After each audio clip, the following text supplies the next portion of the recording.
Step number 5 is use reverse affirmation. I am not what I think I am.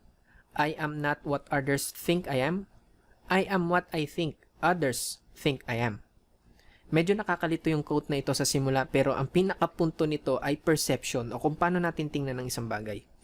Ibig sabihin, kung ano yung sa tingin natin ay tingin ng ibang tao sa atin, yun yung nagiging identity natin. Naalala mo pa ba yung high school crush mo? Sa tuwing lalabas ka ng bahay nyo, di ba pumoporma ka nang sa tingin mo ay magiging maganda sa paningin ng crush mo? Kahit hindi mo naman na-confirm sa kanya kung nagagandahan ba siya dun sa porma mo, yun pa rin yung sinusuot mong damit. Ikaw lang naman ang nag-isip na magagandahan siya dun, di ba? Kahit hindi pa para sa crush mo, pumoporma ka ng base sa kung ano yung uso. Hindi ka naman pupunta ng mall na nakabarong, di ba? Yun ang ibig sabihin ng quote na ito. Masyado tayong concerned sa opinion ng ibang tao sa atin. Hindi natin namamalaya na ang identity natin ay binabase na natin sa kung ano yung tingin natin ay tingin ng ibang tao sa atin. Kahit hindi naman talaga natin alam kung ano yung tingin nila sa atin at kahit wala naman talaga silang pakialam. Kaya ko to sinasabi sa iyo ay hindi para baguhin ito kundi gamitin ito as an advantage. Ang reverse affirmation ay parang affirmation lang, pero sa halip na sasabihin mo ito sa sarili mo, dapat iisipin natin na parang galing ito sa ibang tao. Effective naman ng affirmation kapag paulit-ulit mo itong ginagamit, pero sa simula kasi kukontrahin ka ng utak mo dahil hindi naman tayo na-train para maging successful, di ba? Kapag ginamit mo ang affirmation katulad nitong confident ako, hindi agad maniniwala yung utak mo at magbibigay pa ito ng mga rason kung bakit hindi ka confident. Nasubukan mo na ba yon? Ganun talaga sa simula, kaya matinding willpower ang ginagamit sa mga affirmations. Samantalang sa reverse affirmation, mas madali itong tanggapin ng utak natin dahil hindi naman mako-confirm ng utak natin kung totoo ba itong sinasabi natin o hindi dahil hindi natin talaga alam ang tingin ng ibang tao sa atin.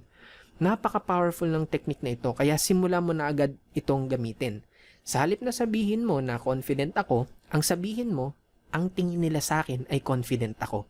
Magagamit mo rin ito sa ibang bagay katulad ng success. Sa halip na sabihin mo na successful ako, ang sabihin mo ay ang tingin nila sa akin ay successful ako.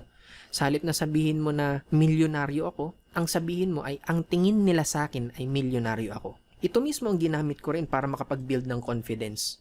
Sa simula, binubulong ko lang ito sa sarili ko habang patagal ng patagal, nagiging automatic na ito na sinasabi ng isipan ko. Step number 6 is commit to improving. Halimbawa, magaling ka magluto. As in, maraming tao talagang nasasarapan sa luto mo. Nagluluto ka na for 5 years, kaya talagang master mo na yung pagluluto. Tapos isang araw may isang kakilala o kaibigan o kamag-anak mo ang sinabihan ka na di ka marunong magluto. Anong mararamdaman mo? Malamang ang iisipin mo, sino ka para sabihan ako na di ako marunong magluto? 5 taon ko na tong ginagawa at nasasarapan yung mga taong nakakatikim ng luto ko. Pwede mo ring sabihin na insecure ka lang siguro sa akin. O di kaya naman ay siguro hindi mo pa natitikman yung niluluto ko, ano? So anong punto ko dito? Kapag expert ka na sa ginagawa mo, walang makakapagpabagsak ng confidence mo. Katulad ko ngayon, kapag may nagsabi sa akin na hindi naman totoong kumikita sa business ko o hindi ako marunong magbenta, sa tingin mo ba malulungkot ako at madadown? Tatawanan ko lang sila.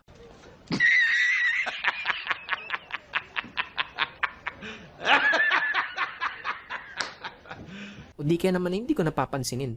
Dahil confident na ako sa ginagawa ko at confident ako sa sarili ko, hindi ko kailangan ng paniniwala nila para maging confident. Pero ang tanong, paano kung nagsisimula ka pa lang? Paano ka magiging expert? Wala namang nagsimula na expert agad. Sa pamamagitan ng pag-improve sa sarili mo everyday. At mag-i-improve ka ng araw-araw kapag nakakaranas ka ng maraming rejections at pagkakamali. Hindi ako naging expert overnight. As of the making of this video, ginagawa kong negosyo na ito for almost 7 years na. Kaya walang kahit na sinong makakatibag ng confidence ko. Paano mo naman masasabi na expert ka na sa negosyo natin kapag mas malaki na ang kinikita mo kumpara sa kinikita ng mga regular na tao? Example, kapag kumikita ka na ng at least 100,000 pesos sa loob ng isang buwan, pwede mo nang sabihin na expert ka na sa ginagawa mo dahil hindi na yan normal na kinikita ng kung sino-sino lang. Pero hindi ibig sabihin na ititigil ka na sa pag-improve sa sarili mo kapag ganun nakalaki yung kinikita mo. Tuloy-tuloy pa rin at walang katapusan ng pag-improve sa sarili. Habang nagsisimula ka pa lang, gamitin mo yung expertise ng mentors and coaches natin. Kapag may taong sinusubukan tibagin ng confidence mo, pwede mong sabihin sa sarili mo na ang mga coaches and leaders ng Team Genuine ang expert sa negosyo na ito at hindi ikaw. So sa kanila ako maniniwala at hindi sa'yo. Pero siguraduhin mo lang na sa isipan mo lang yan sasabihin na wag mo yan sasabihin sa ibang tao. Kasi baka makaaway mo pa sila. Ganito ang ginagawa ko noong hindi pa ako expert sa negosyo. Paulit-ulit ko lang nire-remind ang sarili ko na kung gusto kong yumaman, sa mayaman ako makikinig at maniniwala. Kahit hindi ko pa siya kakilala. Kasi wala naman sa mga kapamilya, kamag-anak at mga kaibigan ko na nagne-negative sa akin dati ang mayaman.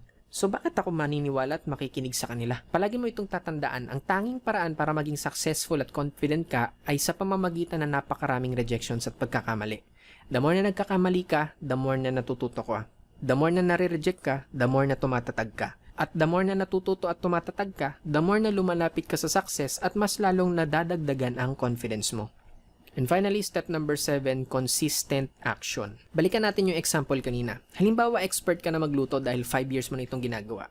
Sa tingin mo, kung 5 taon ka nang nagluluto, ilang beses ka kayang nagluluto sa loob ng 5 taon na yun? Siguro 100,000 beses na o baka nga 1,000,000 beses na, di ba? Consistent action or repetition is the key to confidence.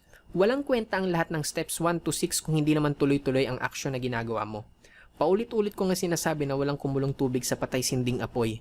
Walang kahit na sino ang naging expert sa negosyo na ginagawa lang ang negosyo kung kailan siya nasa mood o kung kailan niya trip. Araw-araw negosyo lang ang iniisip at ginagawa namin kaya kami naging successful at nagkaroon ng mataas na confidence. Kung naranasan mo ng managinip ng may kinalaman sa negosyo, sinyalis na yan na tama yung ginagawa mo. So that's it. I hope marami ka natutunan dito sa video training na ito and feel free to watch it again kung hindi masyado naging malinaw sa'yo and make sure na i-apply mo kagad lahat ng mga natutunan mo. See you on the next video.